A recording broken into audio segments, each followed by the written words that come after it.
When we think of ancient Rome, we often picture grand forums, marble statues, and legions marching beneath crimson banners.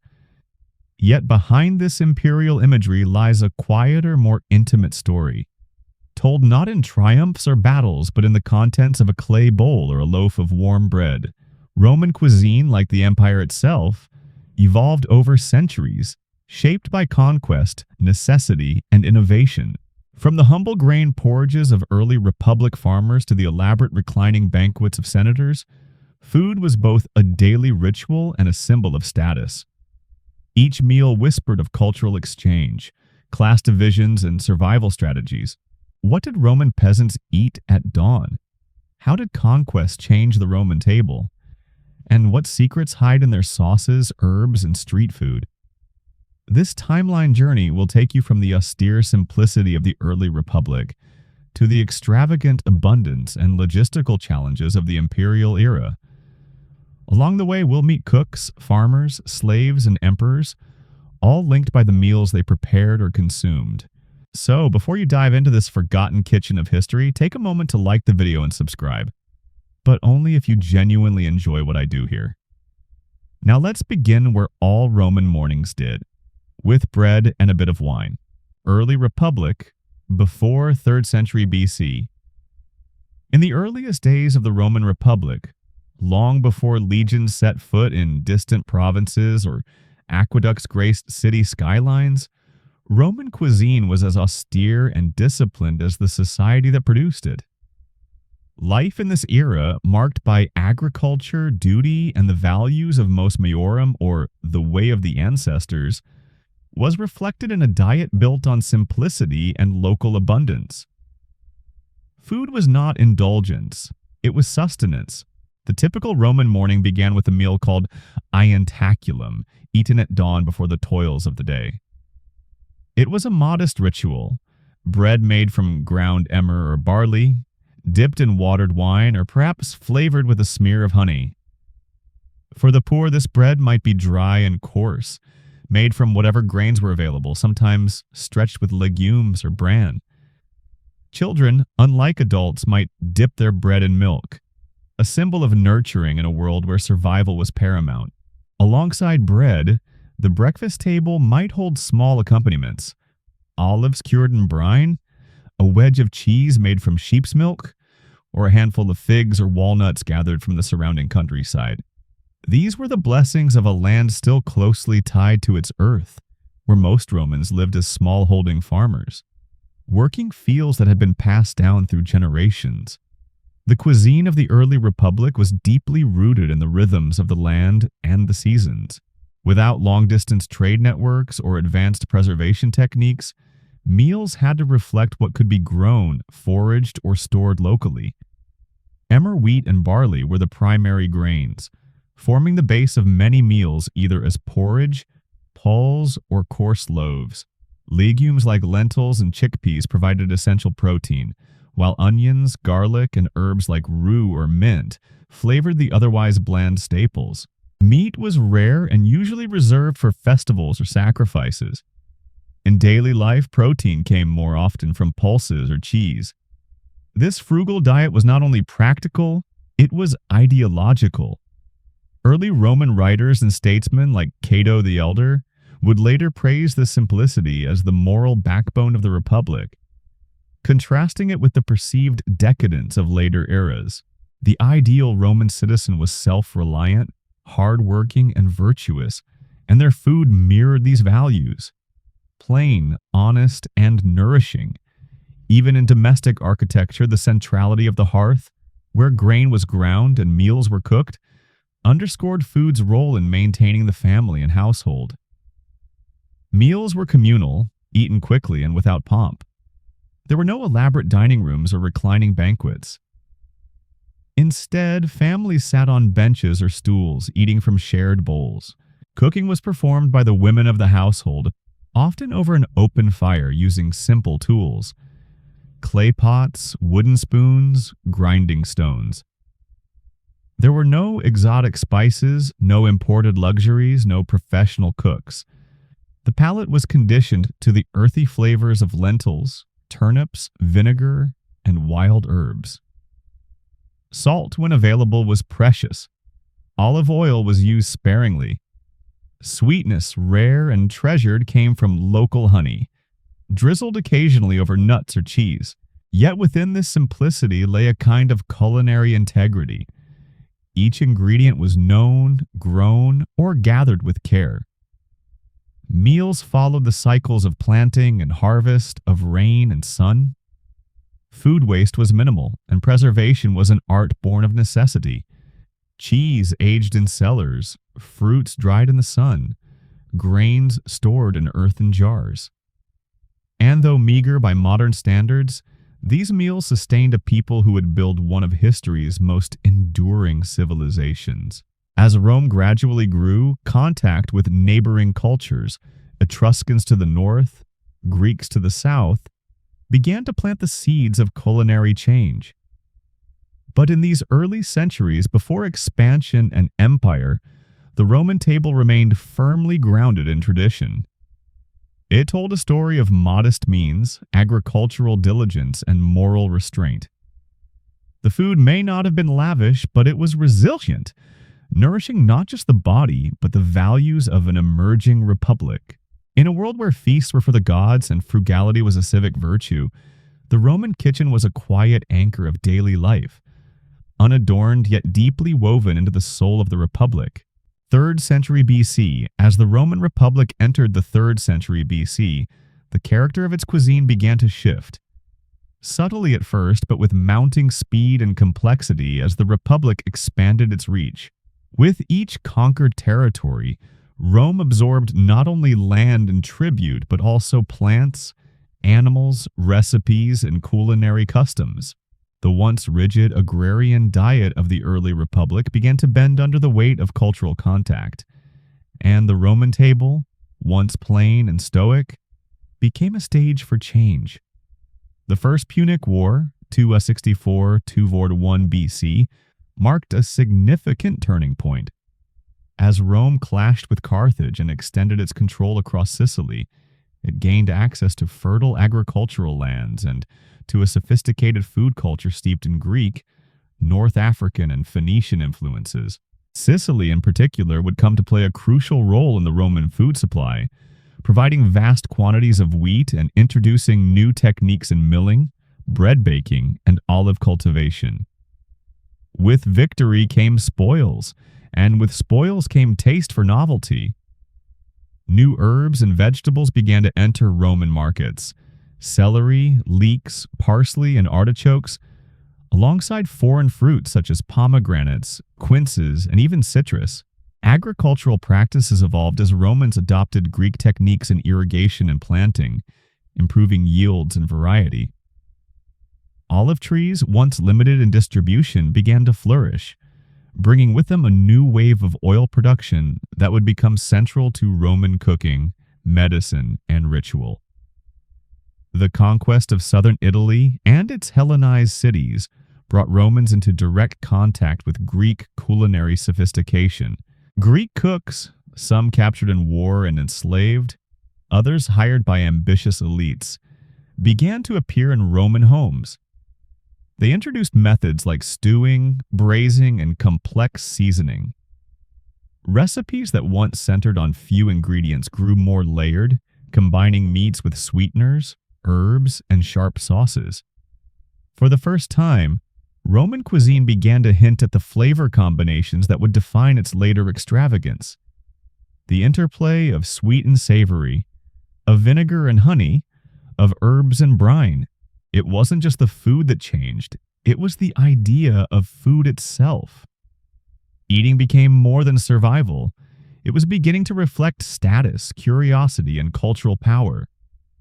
A rural family might still eat puls, a thick porridge made from grains and water, but now in the villas of the elite, that same dish might be enriched with imported spices or garnished with vegetables from distant colonies. Roman markets, once modest spaces for trading basic goods, began to bustle with imported ingredients and new foods. Chickpeas from Spain, dates from Africa, salted fish from the Aegean, and exotic game from hunting estates appeared in stalls and kitchens. The diversity of food mirrored the diversity of the empire in formation. This influx brought with it not just opportunity, but also anxiety. Some conservative Roman thinkers, especially those aligned with the old values of the Republic, viewed these culinary changes with suspicion. To them, the growing taste for luxury symbolized moral decay. Writers like Cato the Elder would later lament the influence of Greek indulgence and Eastern delicacies, blaming them for weakening Roman discipline. But cultural appetite is rarely restrained by nostalgia. The growing merchant class, the increasingly cosmopolitan senatorial elite, and even ambitious freedmen embraced the new flavors with enthusiasm. The result was a kind of culinary layering. The simple inherited grain-based diet persisted among the rural poor and the cautious, while wealthier households began to experiment with more refined and varied meals. At the same time, Roman festivals and public rituals also evolved, incorporating food in more theatrical ways. Victories were celebrated with public banquets, where exotic meats and fruits from new provinces were served to awe the people and remind them of Rome's growing dominion. Religious offerings, too, became more elaborate. An ox sacrificed to Jupiter might be accompanied by garlands of figs, bowls of lentils, and ornate cakes shaped like celestial symbols. Cooking itself was slowly becoming specialized. As wealth increased and food became more diverse, households began to rely on skilled cooks, often slaves trained in foreign techniques. These cooks not only prepared meals, but curated them, combining old Roman sensibilities with new flavors. Thus, by the end of the 3rd century BC, Roman cuisine was no longer just Roman. It was becoming Mediterranean. This culinary transformation, while still in its early stages, marked a turning point in Roman identity. No longer bound entirely by the moral severity of its agrarian roots, Rome was becoming an empire that ate as it conquered, with ambition, appetite, and an openness to the unfamiliar. The food on Roman tables began to mirror the roads stretching across the known world, widening, connecting, and drawing the far-flung corners of the Republic into a single, flavorful whole. 4th century AD. By the 2nd century BC, the Roman Republic had transformed into a vast, interconnected network of cultures, cities, and provinces. With this expansion came not only administrative and military complexity, but also a more elaborate structure of daily life, including the way Romans ate. The once simple and irregular eating habits of early farmers evolved into a more organized, hierarchical rhythm of meals, mirroring the increasingly stratified society. At the heart of this new structure were 3 primary meals: ientaculum, prandium, and cena, each with its own place in the day, social meaning, and level of sophistication. The ientaculum, still served at dawn, remained a light affair. For most Romans, especially the lower classes, this morning meal consisted of bread, sometimes dipped in wine or accompanied by a piece of cheese or a few figs. The purpose was simple: to break the fast of night and provide energy for the day's labor. It was eaten quickly, often standing, and required no elaborate preparation. For the wealthier classes, the ientaculum might include honey, olives, or dried fruit, perhaps even nuts or hard-boiled eggs. Still modest, but gently signaling status. Around midday came prandium, the second and often optional meal.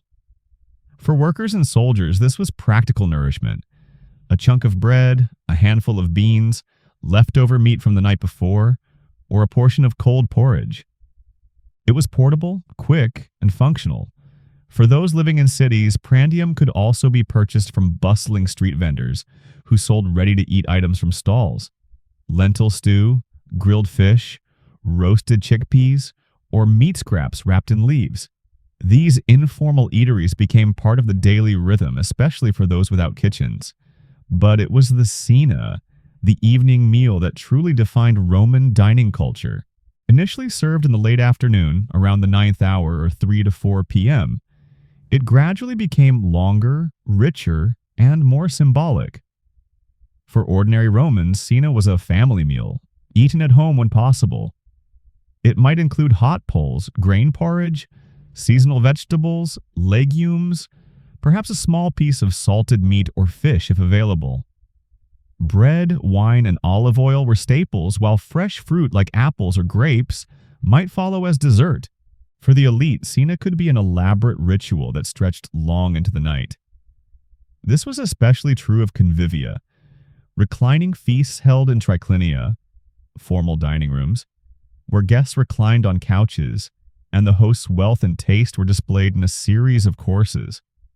These feasts began with gustatio appetizers, followed by the prima mensa, main courses, and ended with the secunda mensa, desserts, fruits, and sweets. A proper convivium was not merely about food, it was about social connection, rhetoric, entertainment, and politics. Philosophical debates, poetry readings, or even theatrical performances might accompany the courses. Exotic dishes such as flamingo tongues, peacock eggs, or dormice stuffed with nuts and honey were served not just for flavor but for spectacle. The order, pace, and ingredients of the meal all spoke to the host's status and cultural refinement. Wine flowed freely, often mixed with water and flavored with herbs, resin, or honey. The ability to moderate one's consumption was seen as a sign of virtue, though drunkenness was not unknown.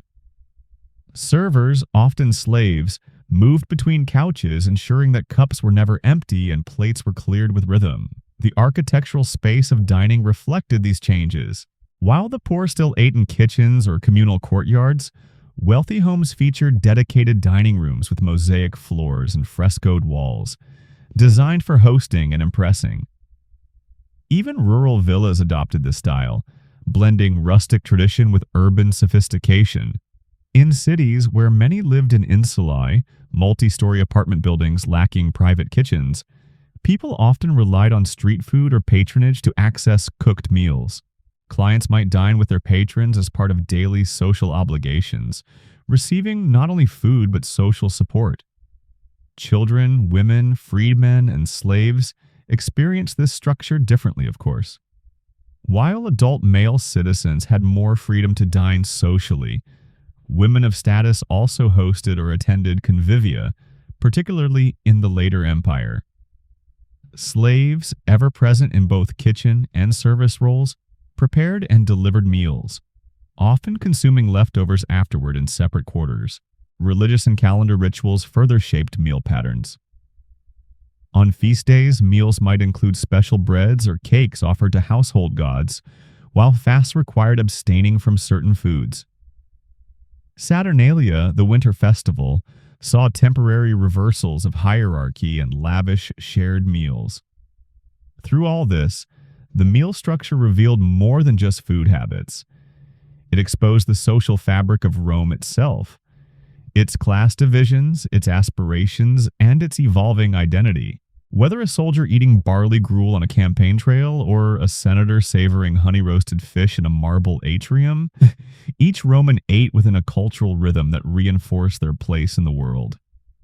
Thus, from dawn's crust of bread to the last sip of watered wine under flickering lamplight, Roman meals became both mirror and machinery of empire, anchoring daily life, reinforcing status, and nourishing the ambitions of a civilization in motion. As Roman society grew more urbanized and socially stratified, the practices surrounding cooking and dining evolved into a complex reflection of class, geography, and domestic architecture. The way Romans cooked and where they ate diverged sharply between city and countryside, rich and poor, free and enslaved. Each segment of society navigating food preparation and consumption in profoundly different ways. In rural areas, especially among smallholding farmers and tenant laborers, cooking remained a domestic responsibility. Women managed the hearth, grinding grain by hand, boiling pulses in clay pots, and baking coarse loaves in communal or outdoor ovens. Meals were prepared using simple implements: bronze or iron pans, terracotta vessels, wooden ladles, and fueled by firewood or charcoal. The hearth remained the symbolic center of the home, linking food preparation with religious ritual and family identity. Even among rural elites, the kitchen was typically managed by the domina, mistress of the household, assisted by female slaves, especially in medium-sized villas. However, in urban settings, particularly in Rome and other large cities, the act of cooking underwent a dramatic transformation. The majority of the population lived in multi-story apartment buildings called insulae, which lacked private kitchens for safety and space reasons. Open flames posed fire hazards in densely packed neighborhoods, and the architectural layout left little room for culinary infrastructure. As a result, most urban dwellers did not cook their own meals. Instead, they relied heavily on food prepared outside the home. Small eateries known as thermopolia dotted the streets of Roman cities, serving hot, ready-to-eat food to customers of modest means. These establishments resembled modern food stalls or takeout counters, with large ceramic jars, dolia, set into masonry counters, kept warm by embers or steam. Patrons could purchase bowls of porridge, stewed beans, sausages, salted fish, or roasted meats. Thermopolia served as essential lifelines for laborers, artisans, students, and anyone without access to a kitchen. Similarly, pulpinae, low-end taverns, offered cheap food and drink, often doubling as meeting spots or gambling dens. For wealthier Romans, food preparation was elevated to an art form. In elite urban domus or countryside villas, cooking became the domain of highly trained male slaves who functioned as chefs. These koki were prized for their skill and creativity, and in some households their status rivaled that of stewards and tutors. They orchestrated multi-course meals, often drawing on a vast pantry stocked with imported spices, fine oils, preserved delicacies, and rare ingredients from across the empire. Kitchens in these homes were more sophisticated, with dedicated workspaces, ovens, sinks, and storage areas. Bronze grills, clay braziers, and iron spits allowed for varied cooking techniques. Grilling, boiling, baking, stewing, and frying. The social significance of dining extended far beyond the food itself. The architecture of elite homes centered around the triclinium, the formal dining room furnished with 3 couches arranged in a U-shape around a low table. Diners reclined on cushions, leaning on their left elbows and eating with their right hands. This posture was not merely comfortable, it was symbolic of leisure, education, and elite status. Guests were served by slaves who moved between couches, offering warm towels, wine, and dish after dish, sometimes accompanied by music, dancing, or poetry recitals.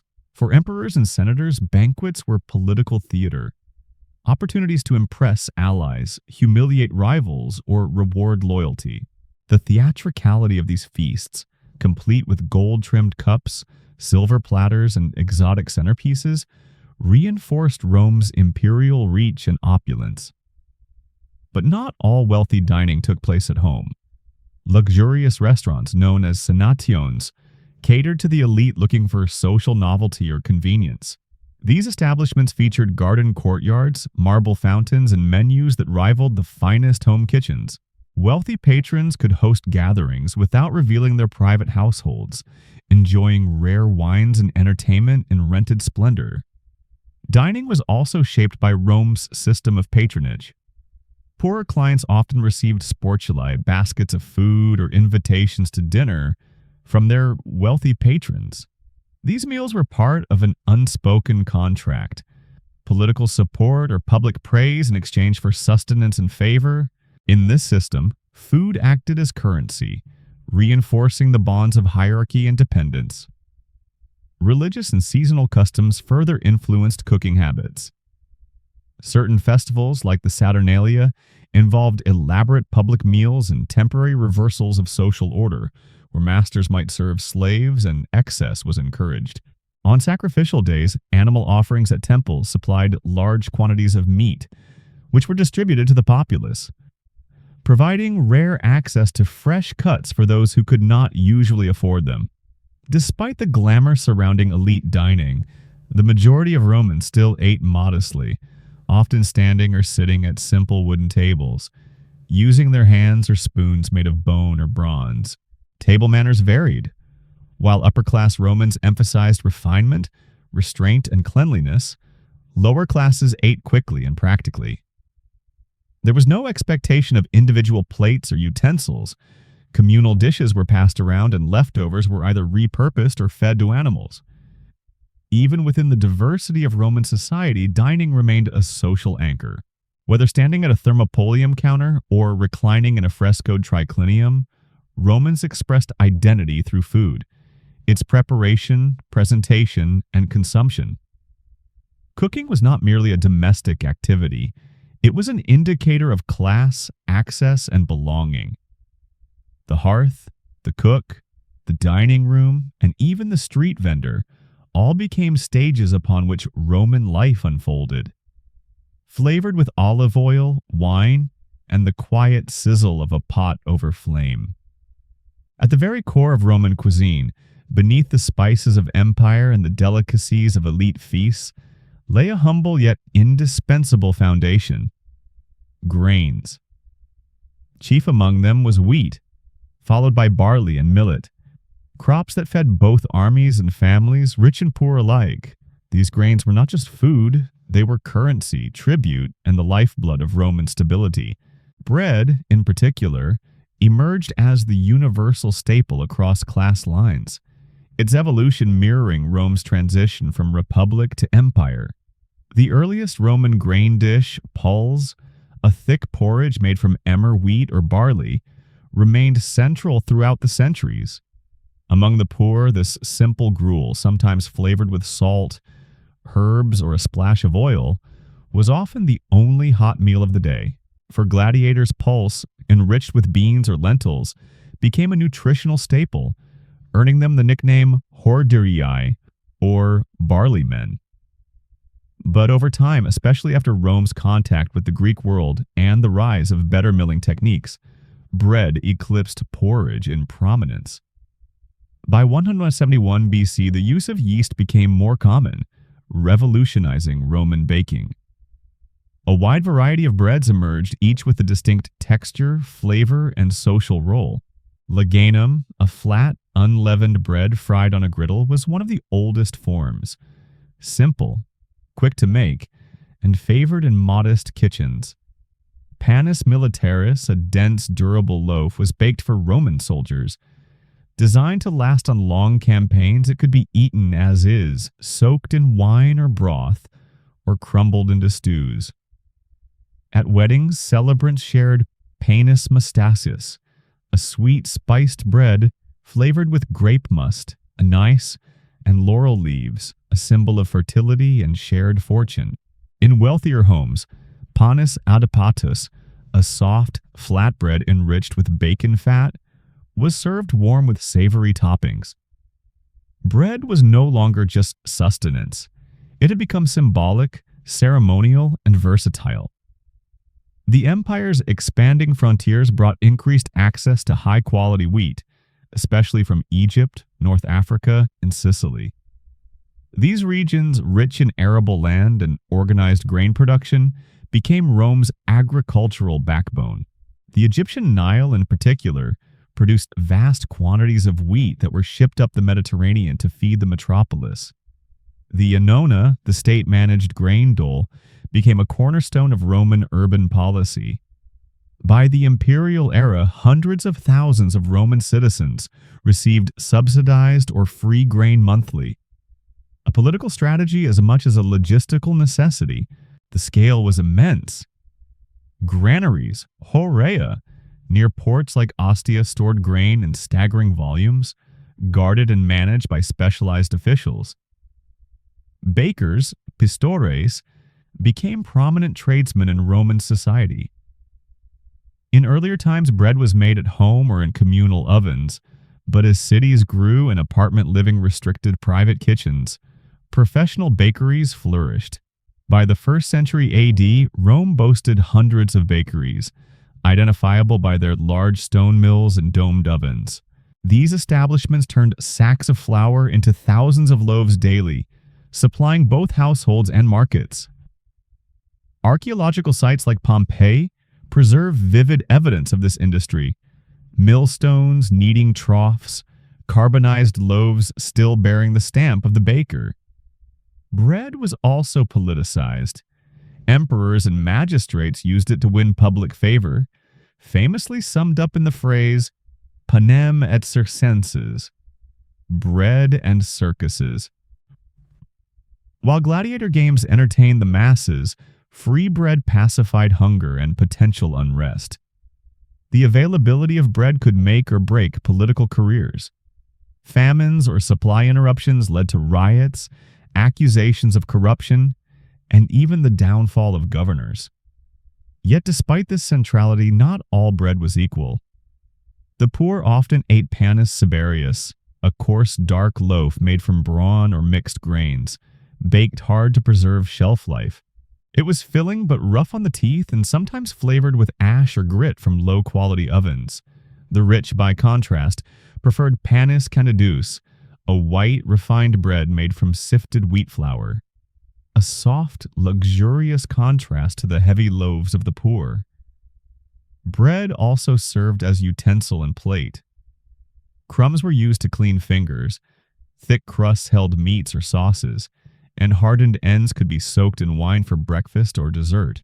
Leftover bread fed animals, beggars, or was reused in dishes like puls bunica, a Carthaginian-style spiced porridge. Religious and ritual uses of bread were equally important. Special loaves were baked for offerings to household gods, temple ceremonies, or funerary rites. In Saturnalia and other festivals, bread shaped like animals or stars was shared to mark the occasion. Even within the family, the breaking of bread carried symbolic weight, a gesture of peace, agreement, or divine blessing. Through all these forms and functions, bread transcended its material simplicity. It fed soldiers on the frontier, soothed children at dawn, honored gods at altars, and rallied crowds in marble forums. It was as humble as a peasant's crust and as grand as an emperor's banquet. In Rome's culinary history, no food was more vital, more democratic, or more enduring than bread. Baked in clay, carried in sacks, blessed by priests and remembered in stone. While bread and grains formed the foundational base of Roman sustenance, it was the variety of legumes, vegetables, meats, and seafood that added both nutrition and nuance to the Roman diet. These foods, cultivated in garden plots, gathered from the wild, purchased in markets, or imported from distant provinces, offered a glimpse into the social, economic, and environmental forces that shaped Roman life. For the average Roman, legumes and vegetables were far more accessible than meat or fish. Lentils, chickpeas, and fava beans were staples in both urban and rural diets, prized for their affordability and protein content. They could be boiled into stews, mashed into spreads, or mixed with grains to form nourishing, long-lasting meals. Legumes were frequently sold dried and stored in ceramic jars in household pantries, their longevity making them essential for both everyday cooking and military rations. Peas, another common legume, were often eaten fresh when in season or dried for later use. These legumes were not only practical, they were versatile. Combined with onions, leeks, garlic, or herbs, they could be transformed into hearty dishes flavored with vinegar, olive oil, or fermented sauces. The lower classes might stretch a pot of beans across several days, eating them cold or warm depending on availability. Vegetables, too, played a central role. Roman households with even a modest garden might grow cabbages, turnips, beets, radishes, and aromatic herbs. In more favorable climates, the gardens extended to cucumbers, gourds, artichokes, and even varieties of broccoli and Brussels sprouts, known to have existed in primitive forms. Mushrooms, especially the edible varieties found in the Italian countryside, were harvested by both the poor and the elite, though some wealthy Romans paid dearly for rare and cultivated specimens. Salads, or acetaria, were particularly popular and served raw or lightly dressed with olive oil and vinegar. Even emperors such as Augustus are known to have enjoyed simple plates of greens. The combination of bitter herbs and acidic dressings was not only refreshing, but also believed to aid digestion, an important concern in a culture where large feasts could extend for hours. Meat, by contrast, was a more complicated matter. Among the lower classes, meat was infrequent and often consumed in small quantities or as leftovers. Pork, however, was widely regarded as the most common and accessible meat across the empire. Roman farmers raised pigs with relative ease, and nearly every part of the animal was utilized. Sausages, hams, salted cuts, and offal were prepared with varying techniques depending on region and class. In both humble kitchens and elite villas, pork fat, rendered or fresh, was a common cooking base. Other meats such as goat, lamb, and veal were less prevalent, but available, especially in pastoral regions. Poultry added another dimension. Chickens and geese were raised not just for their meat, but also for their eggs and symbolic value. Wealthy Romans sometimes kept flocks of sacred geese in their courtyards, while ducks, guinea fowl, and even swans appeared on high-status menus. Rabbits and hares were common in rural areas, hunted or farmed as a renewable source of meat. The wealthy, ever in search of novelty, dined on dormice fattened in special clay jars called glyraria, served roasted and stuffed with herbs, nuts, and honey. Birds such as thrushes, pigeons, and even flamingo tongues were considered delicacies. These were not simply items of taste, but of prestige. Exotic meat served to impress and provoke astonishment. Game meat also played a role, especially among the elite. Wild boar and deer, kept in enclosed hunting parks called viveria, were hunted for sport and feasting. The presence of such meats on a table suggested not just wealth, but dominion over nature. Similarly, animals captured from the arena, lions, bears, and other exotic beasts, were sometimes eaten after sacrifice or spectacle, their consumption adding a layer of drama and theatrical excess. Seafood, too, held a place of prominence, especially in coastal cities and along the Mediterranean. Saltwater fish such as tuna, mackerel, and sea bream were highly prized, preserved in salt or grilled fresh. Shellfish, including oysters, mussels, and scallops, were harvested along the Italian coastline and often served raw with vinegar or fermented sauces. The Romans developed extensive fish ponds, piscinae, for breeding and fattening fish, especially near the villas of the wealthy. Shrimp, eels, and freshwater fish were common in inland regions, where rivers and lakes supplied towns with a steady stream of protein. But no aspect of Roman seafood culture was more famous or infamous than garum, the fermented fish sauce that permeated nearly every dish in the Roman world. Made by layering small fish, intestines, and salt in large vats, and allowing them to ferment under the sun for weeks, garum was strained and bottled as a salty, pungent liquid. It was used like soy sauce or Worcestershire sauce today, sprinkled on meats, vegetables, bread, and even fruits. Entire industries were built around its production, with factories along the Spanish and North African coasts exporting amphorae of garum across the empire. Its flavor was so beloved that no Roman pantry was considered complete without it. Through these varied sources of nourishment, beans stewed in terracotta pots, salads glistening with oil, pork cured and smoked, flamingo tongues served on silver platters, oysters slurped by candlelight, Roman cuisine revealed the staggering range of its culinary imagination. But these foods also mirrored inequality. What one class hunted, another revered. What one considered everyday, another called extravagance.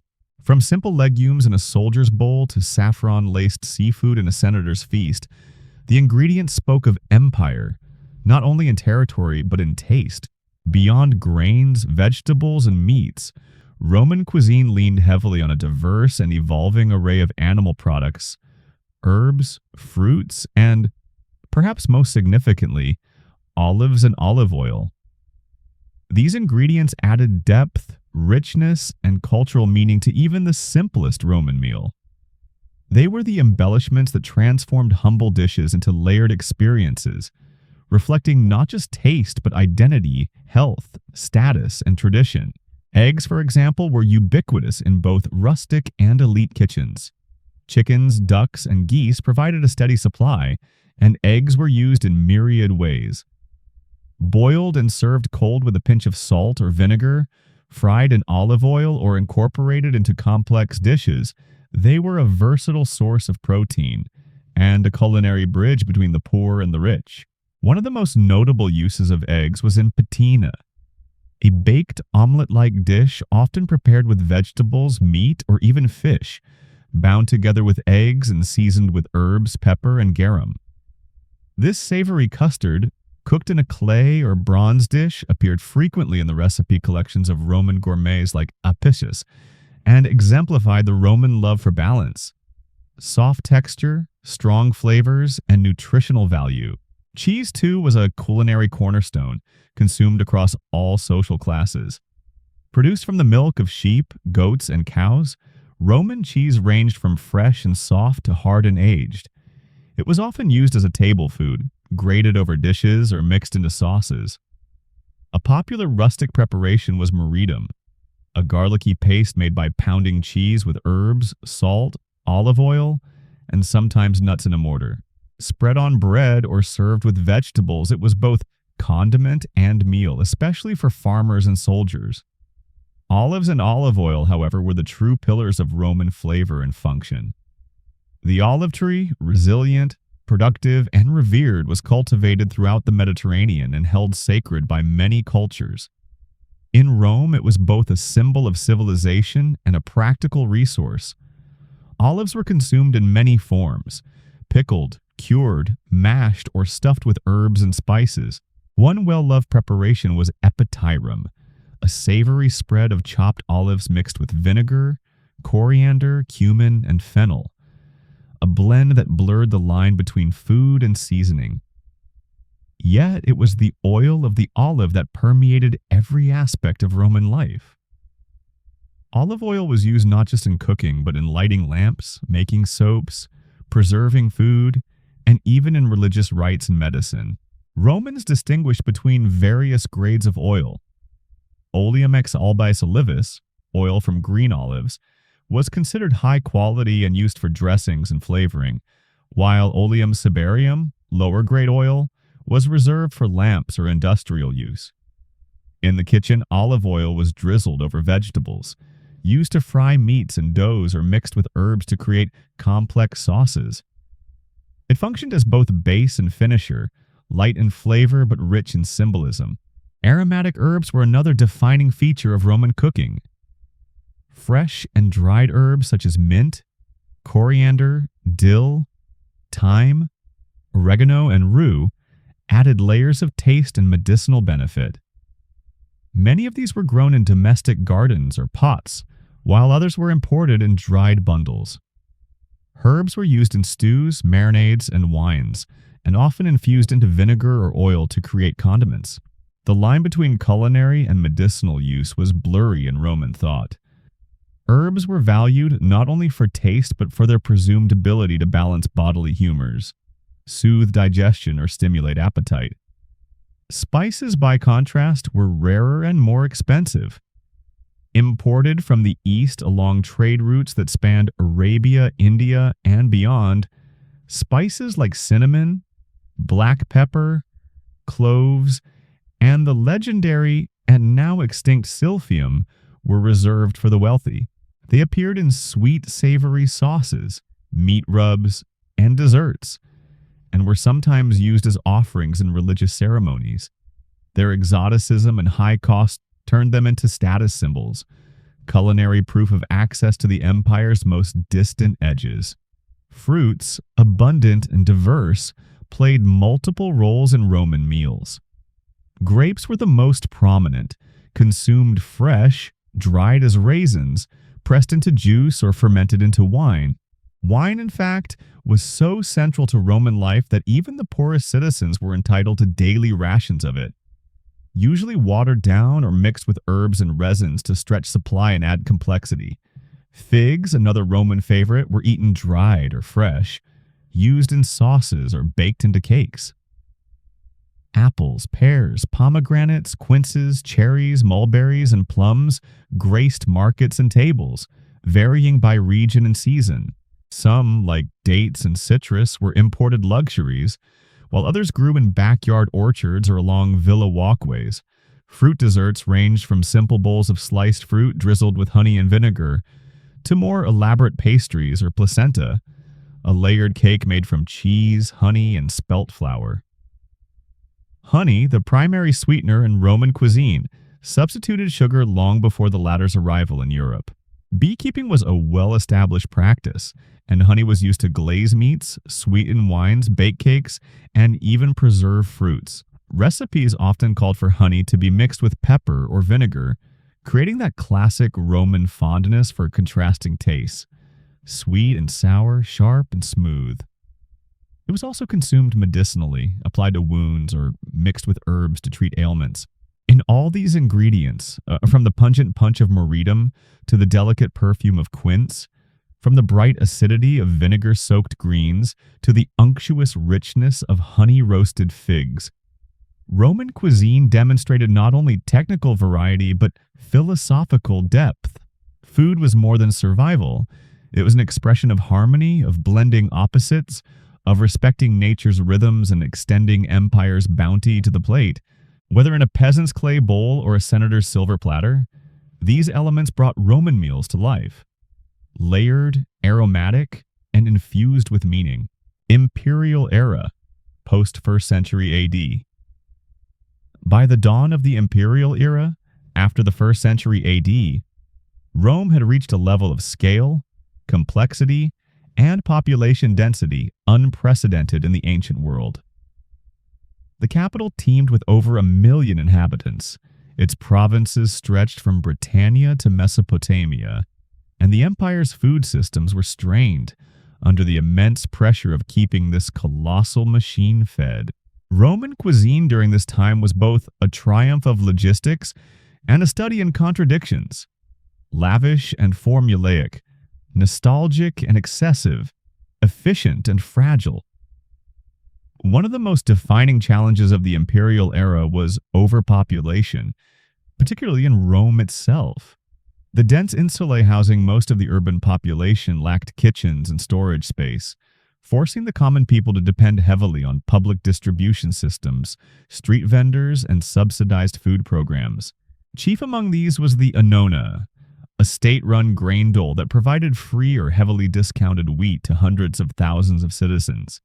This grain came from the vast breadbasket provinces of North Africa and Egypt, transported via a sophisticated maritime system, offloaded at Ostia, and distributed through public granaries. Without this network, the urban poor would have starved, and any disruption, from piracy to bad harvests, could and did provoke riots and instability. Alongside grain, meat also became subject to centralized control, especially through religious sacrifices. In public ceremonies, large animals, oxen, pigs, sheep, were ritually slaughtered and their meat distributed to the crowd. This provided infrequent but critical access to fresh meat for the lower classes. Temples became not just centers of worship, but functional distribution points in the city's protein economy. The emperors themselves became both providers and performers in this culinary stage. To cement loyalty and suppress unrest, they sponsored enormous public banquets, free food giveaways, and elaborate games accompanied by mass feedings.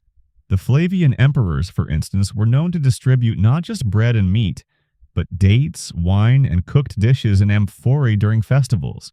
These spectacles were not purely charitable. They were political theater, reinforcing the image of the emperor as pater patriae, the father of the people. Yet, even as food distribution became more systematized for the many, culinary culture for the elite continued to evolve toward greater excess. The rich, now clustered in palatial domus or countryside villas, competed to outdo one another in the extravagance of their banquets. These were no longer simple convivia with philosophical discussion and local fare. They became curated performances, complete with edible sculptures, mechanical serving devices, and entire courses themed around exotic animals or mythological motifs. Dishes might include peacock brains, boiled ostrich, or jellied eels arranged to resemble sea monsters. One recorded feast by Elagabalus included dishes dyed to match the zodiac signs and entire banquets where all the courses were made from a single animal. But even amid this extravagance, a countercurrent of nostalgia began to emerge. Roman intellectuals and moralists looked back on the austere values of the early republic with longing. Writers like Seneca and Juvenal condemned the gluttony of the age and praised the simplicity of barley porridge and wild greens. This idealization of rustic virtue became a theme in both literature and political rhetoric. The countryside, with its small plots and honest labor, was romanticized as morally superior to the decadent city.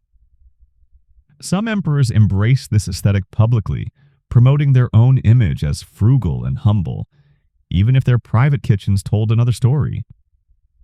Laws were also introduced to curb excessive luxury in food. The Lex Fania and later Lex Orcia attempted to restrict the number of guests and expense of feasts, though enforcement was often lax and creative circumvention common. Rather than reduce lavishness, such laws often forced hosts to become more inventive, splitting meals into multiple sittings, hiding ingredients in sauces, or claiming medicinal purpose for rare items. Meanwhile, food continued to be a marker of identity in the provinces. In Roman Gaul, local stews merged with Roman sauces. In Egypt, native legumes and spices appeared alongside imperial grains. Roman cuisine became a dialogue, an overlay of Latin customs on diverse regional palates. In some places, Roman recipes endured long after the legions had withdrawn, carried on in pottery forms, cooking methods, and food vocabularies absorbed by local cultures. Throughout the imperial period, the culinary legacy of Rome became increasingly codified. Recipe collections like De Re Coquinaria, attributed to Apicius, were compiled, cataloging techniques, flavor pairings, and lavish menus. These books were not meant for the average citizen. They were elite artifacts, tools for professional cooks or ambitious hosts. They recorded for posterity a vision of Roman cuisine that was more fantasy than daily practice. Dishes combining fish sauce, wine must, pepper, and honey in ways that modern palates might find perplexing, but which thrilled Roman diners with their bold contrasts. By the later centuries of the empire, as resources thinned and borders faltered, food continued to play a central role in Roman resilience. Even amid economic decline and political instability, Romans clung to their food customs, baking bread in communal ovens, seasoning stews with garum, sharing meals at festivals and funerals. The rituals of food anchored them, offering continuity in uncertain times.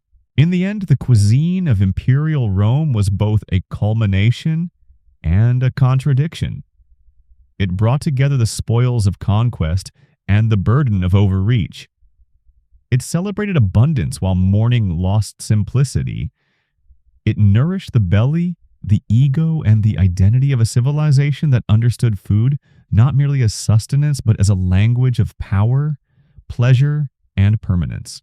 From the humble porridges of early farmers to the dazzling feasts of emperors, Roman cuisine was never just about eating.